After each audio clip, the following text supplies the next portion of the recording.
জীবনের কচি পাপড়িগুলো আমি একটা একটা করে ছেড়ে নেব। ঠিক তখন রামকৃষ্ণ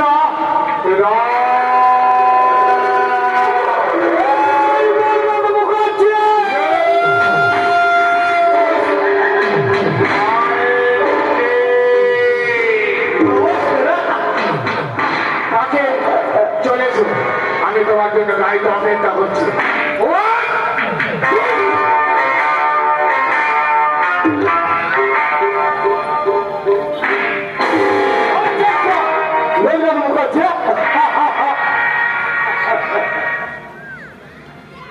আচ্ছা আচ্ছা, তুই তো এই গ্রামেরই ছেলে, তাই না?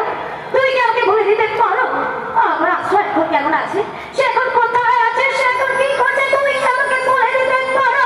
আপনাকে ভালোবাসে, আপনাকে ভালোবেসে অন্যায় করেছিল বলে আপনার মা থেকে 100 বার চাবুক মেরে চুলে ফেলে দিতে মানে এই আশ্রয়ের বাবা নেই, পরের বাড়িতে মানুষ হয়েছিল বলে আর আপনাকে জোর করে শহরে নিয়ে চলে গেছিল, তাই না ম্যাম সাহেব?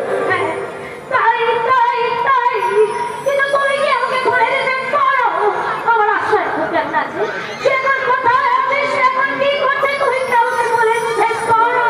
আপনার আশ্রয় মারা গেছে।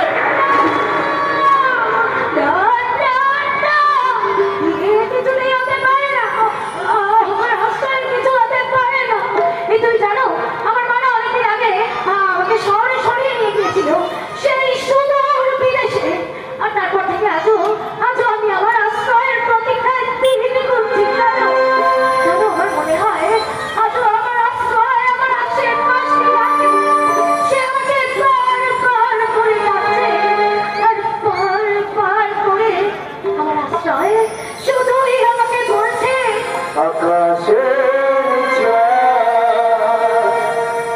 মাটির বুকেতে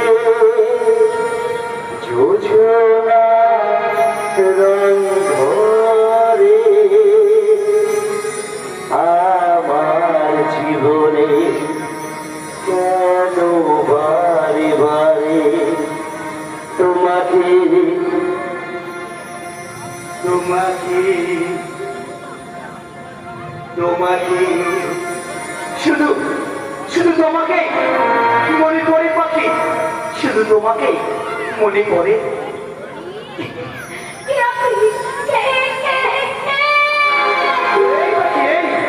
জানছি কি বুকে আগলে রেখে এত কষ্ট পাচ্ছ?